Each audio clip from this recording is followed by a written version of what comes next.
السلام علیکم ورحمۃ اللہ وبرکاتہ.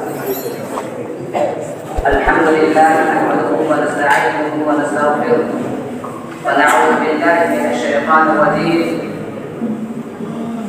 بسم الله الرحمن الرحيم. اقرأ باسم ربك الذي خلق خلق الإنسان من علق.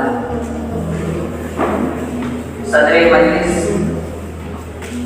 اساتذہ کرام اور میرے اسلامی بھائیوں اور دوستوں، میں آپ لوگوں کے سامنے مقالہ پیش کرنے کے لیے حاضر ہوں اور میرے مقالہ کا موضوع ہے طالبان علوم نبوت کے اوصاف اور ان کی ذمہ داریاں.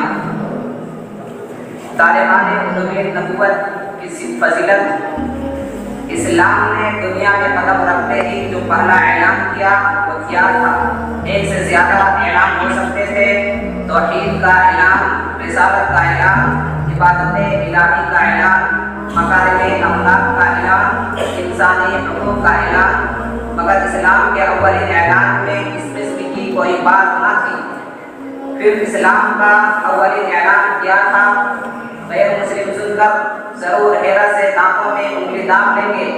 اسلام کا اولین اعلان محض علم کی برتری و ضرورت کا اعلان تھا، اور یہ اعلان ہر لحاظ سے درست و برحق تھا. اس لیے کہ علم نہ ہو تو نہ دین کا کوئی معاملہ ہمارا استوار ہو سکتا ہے نہ دنیا کا. اسلام نے ظاہر ہوتے ہی نہایت پرزور انداز میں اعلان کر دیا کہ علم کو سینہ بسینہ نہیں، زبانوں میں نہیں، کان نافذی اور سرگوشیوں میں نہیں، اسرار اور رموز میں نہیں، چمنتروں میں نہیں. اسلام کے سب سے پہلے اعلان کا سب سے پہلا لفظ جو دنیا میں سنا بظاہر یہ سے حیرت انگیز بات تھی وہ اقرا تھا. اللہ رب العالمین فرماتا ہے اقرأ باسم ربک الذی خلق خلق الانسان من علق. اور دوسری جگہ اللہ رب العالمین ارشاد فرماتا ہے قل هل يستوي الذين يعلمون والذين لا يعلمون انما يتذكر اولو الالباب. میرے اسلامی بھائیوں، آپ اپنی حیثیت پہچانیں، کیونکہ جب تک انسان اپنے مقام و مرتبے کو نہیں پہچانتا تو کسی حقیقت کو بھی نہیں جان سکتا. آپ وہ ہیں جب گھر سے اللہ کی خاطر محض حصول علم کے لیے نکلتے ہیں تو فرشتے آپ کے لیے پاؤں کے نیچے اپنے مقدس پر بچھاتے ہیں. سمندروں کی مچھلیاں استغفار کرتی ہیں اور چٹیاں اپنے دلوں میں آپ کے لیے دعائیں کرتی ہیں، کیونکہ آپ علم نبوت کے طالب علم ہیں جو نبوت کا ورثہ ہے. جیسا کہ رسول اللہ صلی اللہ علیہ وسلم نے فرمایا من سلک طریقا یلتمس فیہ علما سلک اللہ بہ طریقا الی الجنہ وان الملائکۃ لتضع اجنحتها لطالب العلم وان العالم لیستغفر له ما فی السماوات ومن فی الارض حتى الحیتان بالماء وفضل العالم على العابد كفضل القمر على سائر الكواكب. ان العلماء ورثة الانبیاء ان الانبیاء لم يورثوا دینارا ولا درہما انما ورثوا العلم فمن اخذ به اخذ بالحظ الوافر. رواه الترمذی وصححه الالبانی. اور اللہ نے علم اور علماء دین کی جا بجا فضیلت بیان فرمائی ہے. اللہ رب العالمین ارشاد فرماتا ہے کہ شہد اللہ انہ لا الہ الا هو الملائکۃ واولو العلم قائما بالقسط لا الہ الا هو العزیز الحکیم. اس آیت کریمہ میں اللہ رب العالمین نے اپنے ساتھ فرشتوں اور پھر اہل کے متاثر فرمایا. امام قرطبی رحمہ اللہ فرماتے ہیں کہ اس آیت میں علم کی فضیلت اور علماء کی عظمت کا ذکر ہے. اگر علماء سے زیادہ کوئی معزز ہوتا تو اس کا نام بھی فرشتوں کے ساتھ دیا جاتا. محمد اقرار کا بیان ہے کہ حضرت معاویہ بن ابی سفیان رضی اللہ عنہما نے مدینے میں خطبہ دیتے ہوئے کہا اے لوگوں، اللہ جو کچھ دے چکا ہے اسے روکنے والا کوئی نہیں، اور جو کچھ اللہ نے نہیں دیا ہے اسے دینے والا کوئی نہیں. اللہ کے مقابلے میں کسی کا بس نہیں چل سکتا. اللہ کو جس سے بھلائی منظور ہوتی ہے اسے دین میں سمجھ بخش دیتا ہے. میرے الفاظ اسی ممبر پر رسول اللہ صلی اللہ علیہ وسلم کی زبان مبارک سے سنے. میرے اسلامی بھائیوں، علم کی مذکورہ خوبیوں، فضیلتوں اور اللہ کی مہربانیوں کا مستحق ہونا کوئی آسان بات نہیں ہے، بلکہ اس کے حصول کی راہ میں بڑی دقتوں کا سامنا کرنا پڑتا ہے. مسائل و مشکلات زبردست آزما ہونا پڑتا ہے، بھوک و پیاس کو برداشت کرنا پڑتا ہے، سفر کی طویل مسافتوں کو طے کر کے اپنی منزل جانا پڑتا ہے. تب ترکیب اپنے حصے میں کچھ اپنے متلاشیاں کو دیتا ہے، اور ہم احساس کرتے ہیں کہ فلاں کے پاس سمندر کے برابر علم ہے، بحر بے کراں کا لقب دیتے ہیں، حالانکہ علم کا ایک قلیل سا حصہ ہوتا ہے۔ اللہ رب العالمین ارشاد فرماتا ہے کہ وما اوتیتم من العلم الا قلیلا۔ میرے اسلامی بھائی اور دوستو، یقیناً طلبا کی زندگی انوکھی دکھ بھری ہوتی ہے۔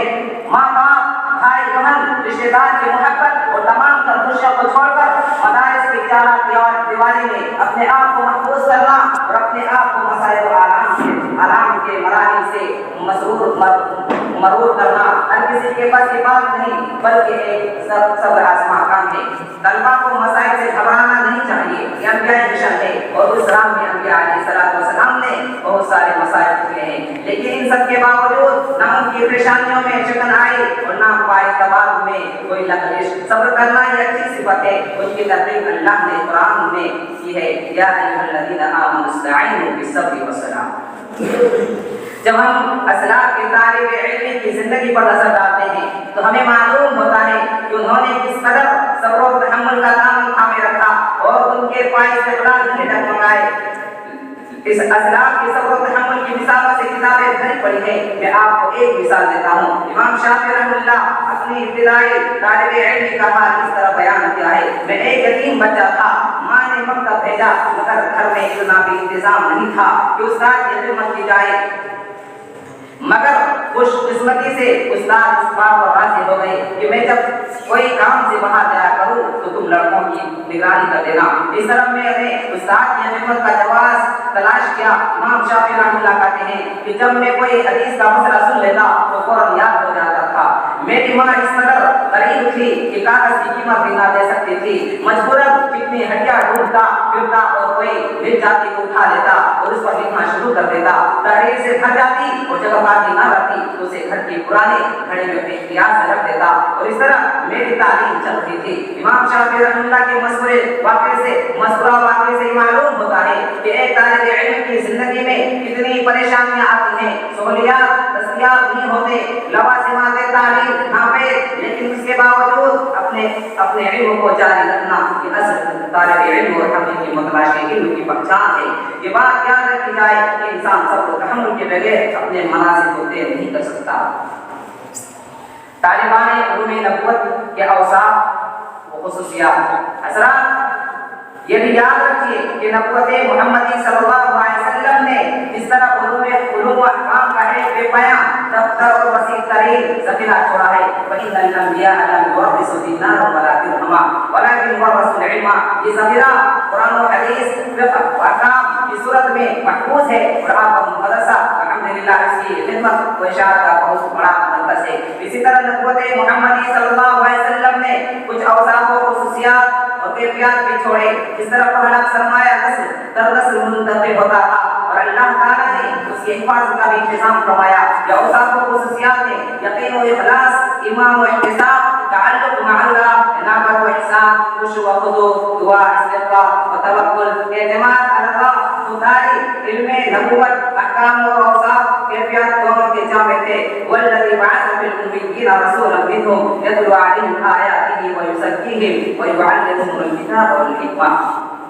نبوت محمدی صلی اللہ علیہ وسلم سے صرف علوم و احکام لینا اور کیفیات و اوصاف کو ترک کر دینا ناقص وراثت ہے اور نامکمل نیابت ہے۔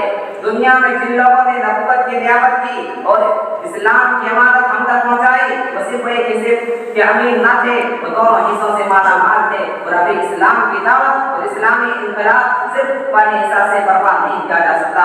آپ کو جن اسلاف کی طرف نسبت کا شرف حاصل ہے وہ ہم ان دونوں خصوصیات کے جامع تھے۔ اگر ہم آپ حقیقی نیابت کے منصب بلند پر سرفراز ہونا چاہتے ہیں تو آپ کو اس جامعیت کی کوشش کرنی پڑے گی۔ اس کے بغیر علم و فن صناعی کا عظیم پھول ہیں جن میں نہ خوشبو نہ تاثیر۔ آج دنیا کے بازار میں کاغذی پھولوں کی کمی نہیں ہے۔ میرے بھائی دوستو، طالبان علوم نبوت کی ذمہ داری کیا ہے؟ اسلامی بھائیوں، مدرسے کے طالب علم کی حیثیت سے آپ کا کام سب سے زیادہ نازک اور سب سے زیادہ عظیم ہے۔ میں نہیں جانتا کہ اس وقت دنیا کی کسی جماعت یا کسی گروہ کا کام اتنا نازک، وسیع اور اہم ہو۔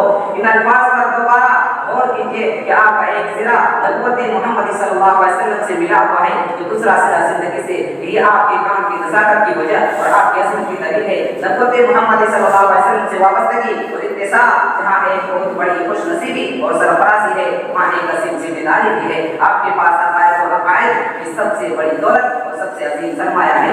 اس وابستگی سے آپ پر چند ذمہ داریاں عائد ہوتی ہے۔ آپ میں غیر متسلسل یقین اور راسخ ایمان ہونا چاہیے۔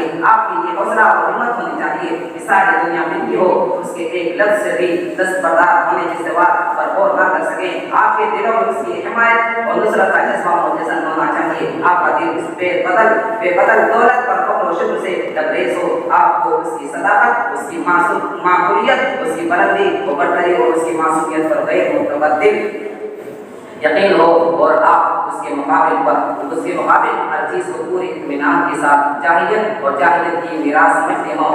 آپ جہاں احکام الہی اور تعلیمات اسلامی کو سن کر سمعنا و اطعنا کہیں، وہیں جاہلیت کے نظام اور جاہلیت کے علم بردارت کو مخاطب کر کے کہیں کہ کفرنا بکم وبدا بیننا وبینکم العداوۃ والبغضاء ابدا حتی تؤمنوا باللہ وحدہ۔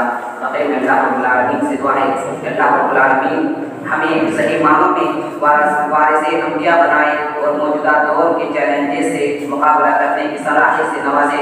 آمین۔ وآخر دعوانا ان الحمدللہ رب العالمین، والسلام علیکم ورحمۃ اللہ وبرکاتہ۔